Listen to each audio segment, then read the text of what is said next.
Você trabalha na área de remuneração e está sentindo que sua carreira está um pouco travada, um pouco estancada, com certeza você vai concordar comigo que a área de remuneração ela é uma das mais técnicas de recursos humanos. Mas você sabe quais são os conhecimentos que você precisa adquirir para crescer de fato na sua carreira? É isso o que vamos falar hoje.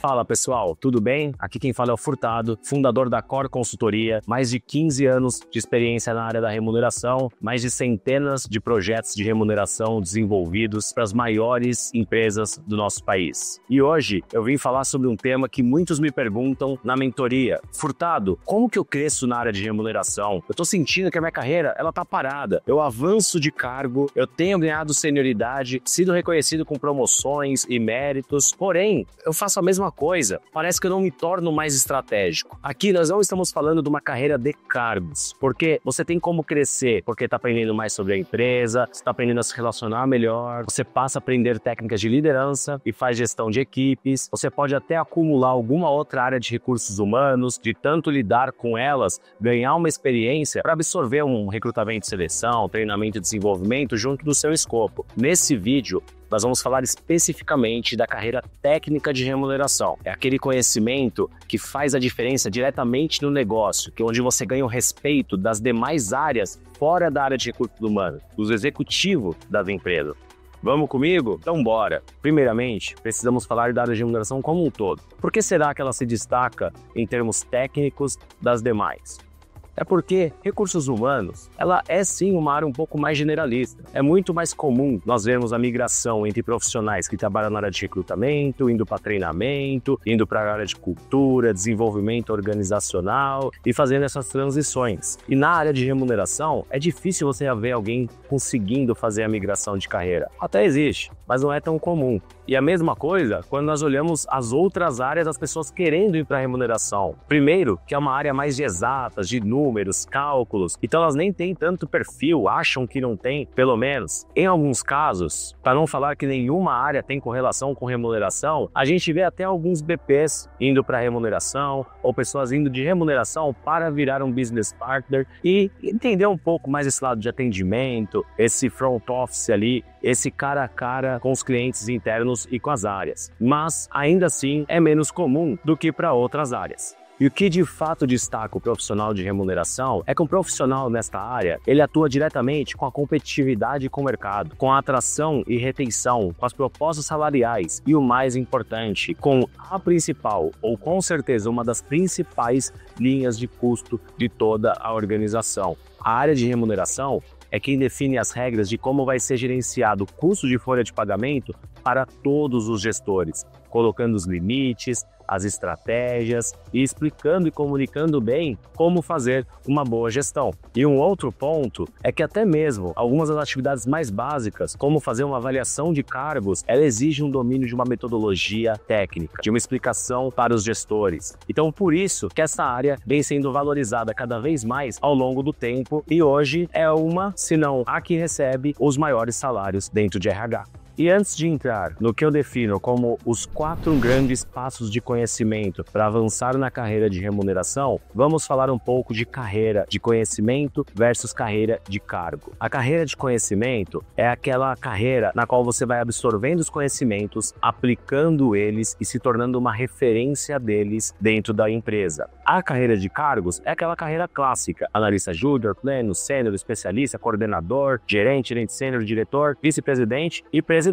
Mas Furtado, eu tenho como crescer na minha carreira se eu não entender alguns desses passos? Claro que tem, gente. Mas de verdade, a carreira mais estratégica de remuneração que posiciona a área como um Trusted Advisor dentro das organizações é a carreira que eu vou explicar aqui. É a carreira do conhecimento técnico, na qual você vai influenciando as principais decisões da empresa. Você está por dentro das fusões e aquisições, dos interesses dos acionistas, se a empresa vai abrir capital ou não, se vai receber algum aporte. É desse tipo de carreira que a gente vai falar aqui. E agora sim, vamos entrar em como eu divido a carreira em 4 grandes etapas na área de remuneração. Etapa 1, o início, fundamentos e operações dentro de remuneração. Nessa etapa, quando um funcionário ele acessa pela primeira vez a área de remuneração, a primeira coisa que ele tem contato são com os cargos. Então ele entende o que algumas posições da empresa faz, ele passa a descrever os cargos, ele começa a ter uma visão sistêmica da organização, mais da estrutura de cargos. Em termos de remuneração, ele começa a aprender um pouco sobre o que é uma tabela salarial, como fazer a gestão, como participar de uma pesquisa salarial. Aprende também a fazer algumas propostas salariais, geralmente para níveis não executivos, até um coordenador, especialista, às vezes o gerente, se o pacote for muito parecido com o de coordenador, e também aprende sobre a metodologia de avaliação de cargos, de uma forma ainda mais tímida, mais conceitual, e começa a fazer avaliações de cargos também não executivos. O profissional acaba dominando essas práticas até de uma forma um pouco mais acelerada, e aí ele vai para a etapa 2, estratégia de remuneração e tomada de decisão. Aqui, o profissional ele já acaba dominando praticamente todos os componentes de remuneração de uma forma mais ampla. Então ele aprende principalmente remuneração fixa de uma maneira mais profunda, a fazer análise de quem está acima, de quem está abaixo da faixa, qual plano de ação é possível desenvolver, ao verificar se precisa de mais de uma tabela, se consegue juntar algumas tabelas para simplificar o processo. E na questão de variável, já começa a entender sobre os componentes de remuneração variável, como eles funcionam, qual a estrutura que a empresa utiliza, como definir o valor de curto e de longo prazo, de variável de vendas, as propostas salariais, aí sim já acaba fazendo para os níveis mais executivos da organização e já consegue montar todo o cálculo e apuração do impacto da folha de pagamento dentro do negócio, dentro do orçamento de recursos humanos. Então, o que é esperado de um profissional na etapa 2? Pensamento estratégico sobre remuneração, maior participação em decisões gerenciais, entendimento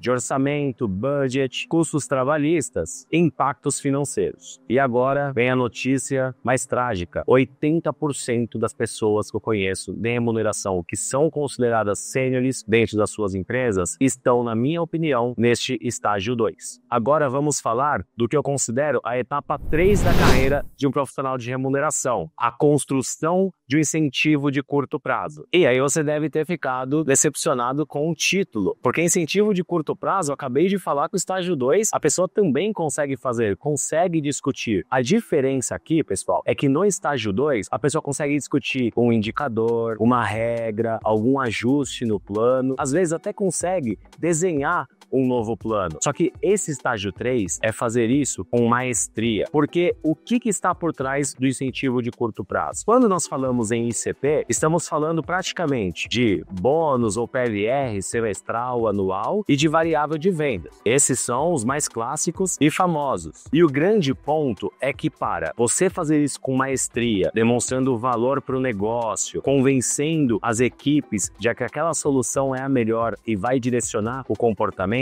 você precisa entender o que cada área faz, como que ela contribui para o resultado único da organização. Você tem que aprender e começar a falar sobre indicadores financeiros. E eu sempre falo, finanças é o idioma da organização. Se você não sabe falar o idioma financeiro, você não vai conseguir falar a linguagem dos executivos. Para desenhar um bom plano, você tem que entender a estratégia da empresa. E aí, quando você fala de estratégia de empresa, envolve os concorrentes, envolve as oportunidades de futuro, envolve o setor macroeconômico, tem que correlacionar com a cultura, porque a avaliação de desempenho geralmente é sim um dos indicadores, principalmente em PLR e bônus. Então veja, aqui você precisa conhecer a organização como um todo, e aí sim você começa a falar a linguagem do negócio. É sim basando nisso, é justificando suas decisões nestas informações que você vai conseguir o respeito das demais áreas. Eles vão parar de te olhar como uma pessoa que fica na bolha, que não tem visão estratégica, que não entende a realidade deles. E isso sem falar que nesse tipo de plano, você começa a falar de autofinanciamento. Quando você coloca um variável para toda a organização ou para o time de vendas, as cifras geralmente são altas. Então, da onde vai vir esse dinheiro? Como vai ser feito o ajuste das metas? Como a meta está sendo definida? Ela está sendo batida? Não está? Olha quanta coisa estratégica para a organização nós estamos falando aqui. E isso sem falar de remuneração variável de vendas. você tem que começar a entender sobre o seu produto, sobre o seu serviço,